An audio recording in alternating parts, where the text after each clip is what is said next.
caffè con l'esperto è offerto da Uno Magazine.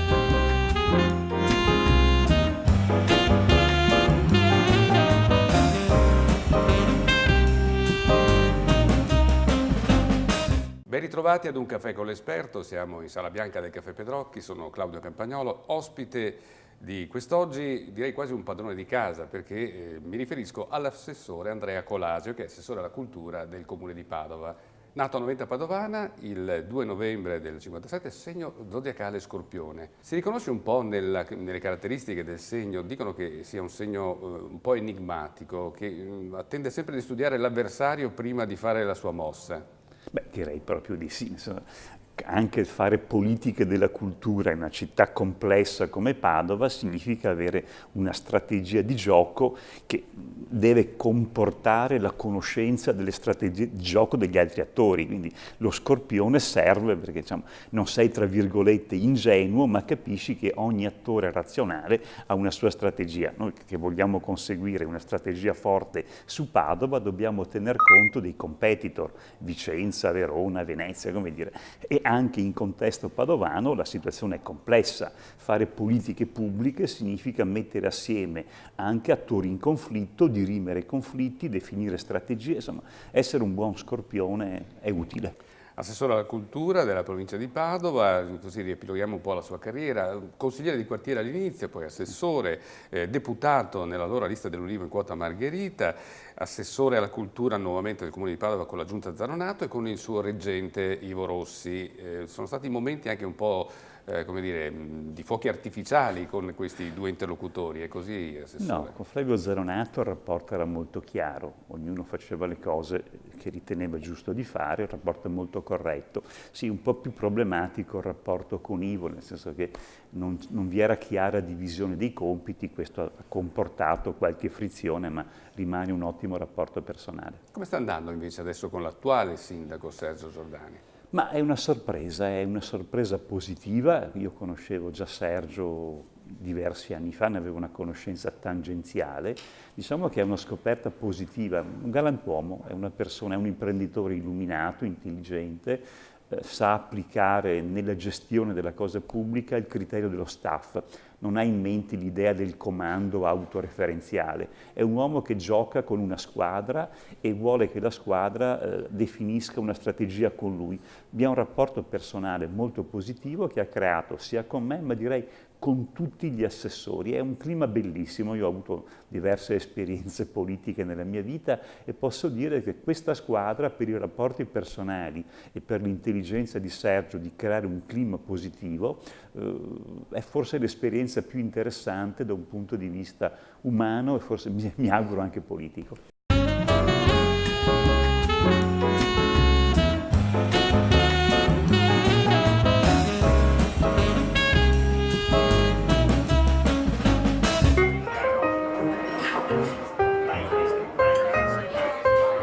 Seguici su Facebook, Twitter e YouTube e rivedi tutte le interviste di Un caffè con l'esperto dove vuoi e quando vuoi.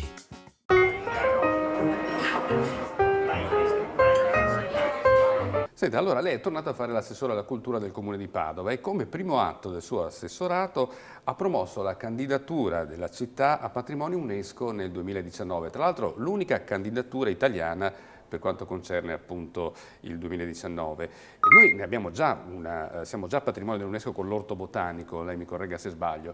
E invece che cosa sta proponendo attualmente all'UNESCO e come procede questa candidatura? Beh, direi che è un punto di snodo fondamentale per la nostra città.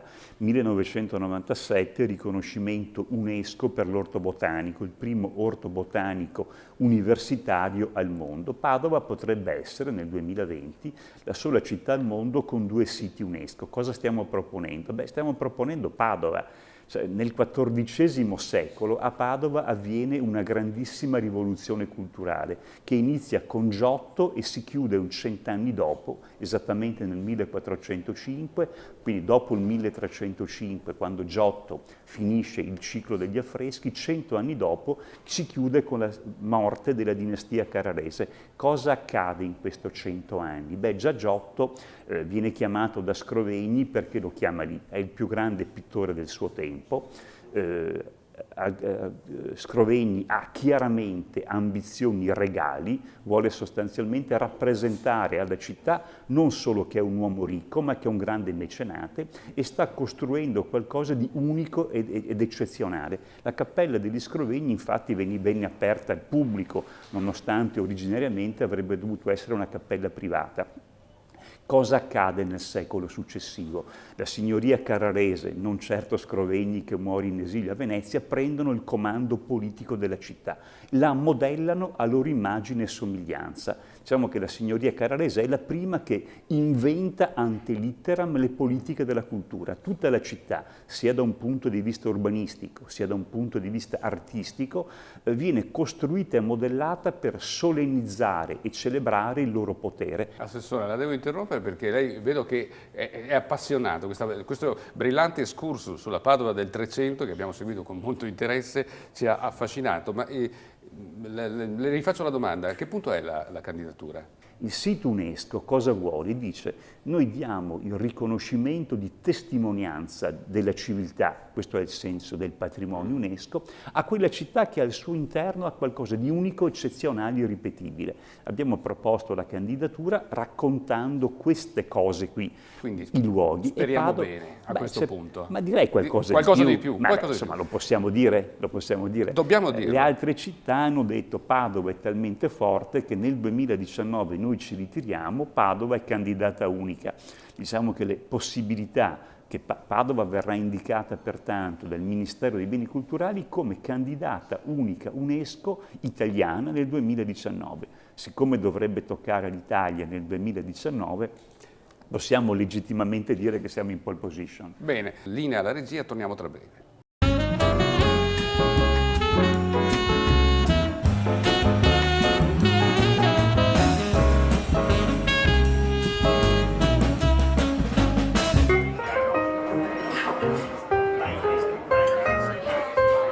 Seguici su Facebook, Twitter e YouTube e rivedi tutte le interviste di Un caffè con l'esperto dove vuoi e quando vuoi.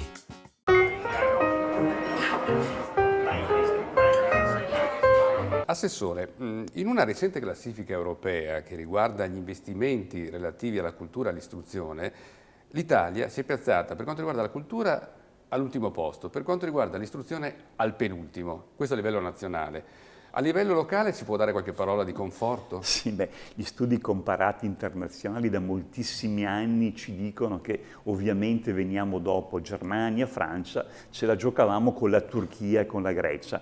Siamo allo 0,27% spesa cultura su PIL. Padova è molto diversa, è una città che investe tra il 3 e il 4%, anche il 5% in politica della cultura. Perché? Perché una grande città d'arte, appunto la città dell'affresco, non può non investire strategicamente sui grandi eventi culturali e sulla valorizzazione del suo enorme patrimonio di beni culturali.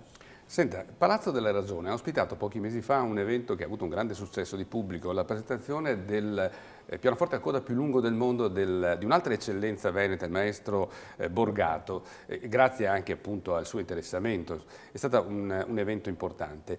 Il Palazzo della Ragione ospiterà ancora eventi simili, sarà aperto anche ad eventi privati, come sarà gestito in futuro?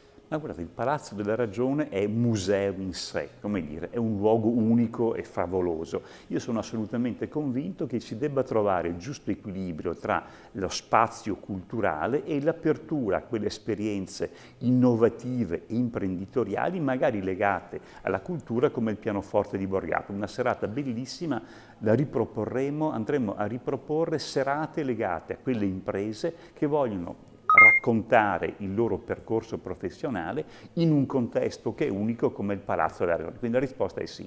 Senta, lei ha individuato che il primo flusso turistico extraeuropeo ha gli occhi a mandorla, cioè è cinese, e quindi ha studiato una strategia per avvicinare questo mercato, addirittura per portare una delegazione di operatori turistici appunto da Pechino a Palazzo della Ragione. Di che si tratta? Il turismo cinese ha le sue tappe fisse, i grandi tour operator dicono Venezia, Firenze, Roma. È evidente che noi, avendo la città di Padova a 20 minuti da Venezia e avendo qualcosa che i cinesi potrebbero amare moltissimo, cioè il benessere di Abano, è evidente che noi stiamo lavorando per mettere in rete un pacchetto turistico che valorizzi il patrimonio ma anche l'aspetto del benessere.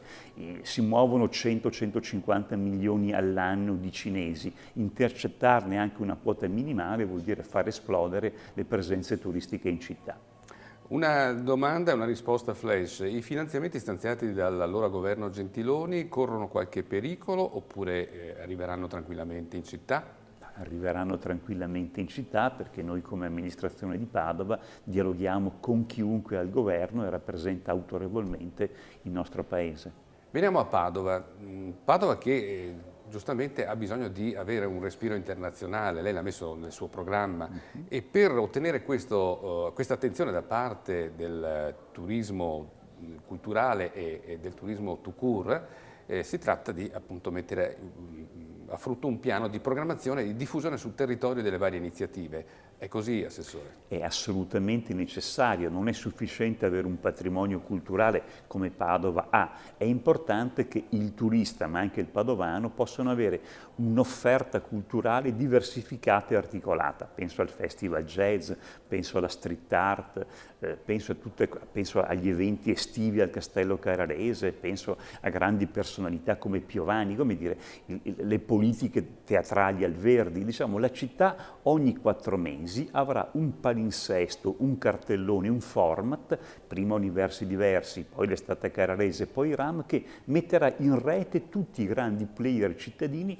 offrendo alla città e al turista un progetto unitario. Quali sono questi player cittadini?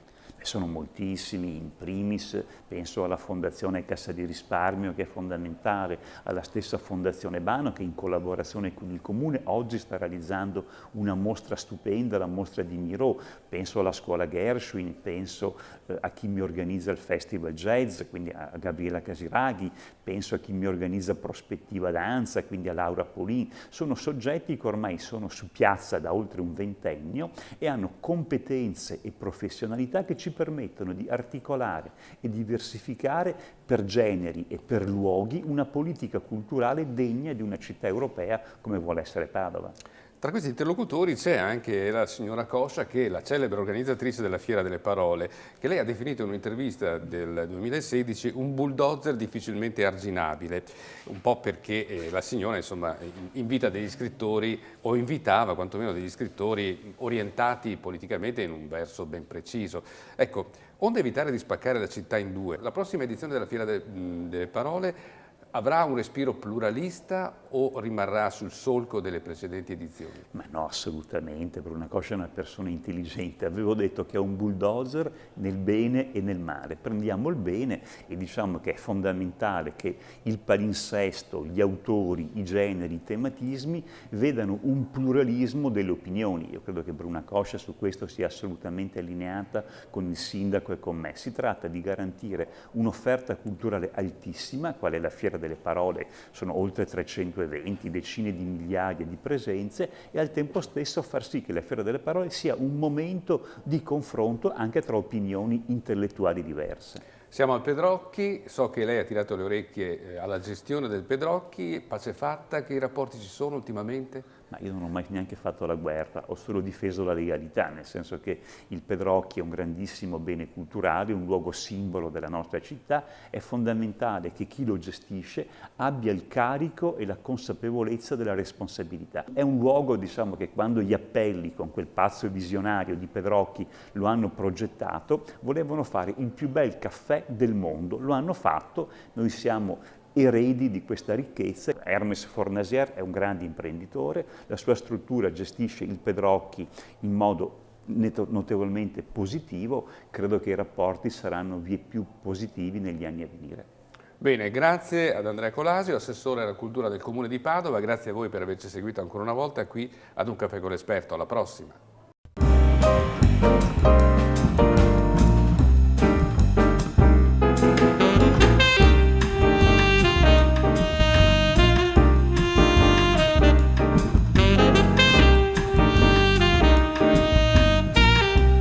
Caffè con l'esperto è stato offerto da Uno Magazine.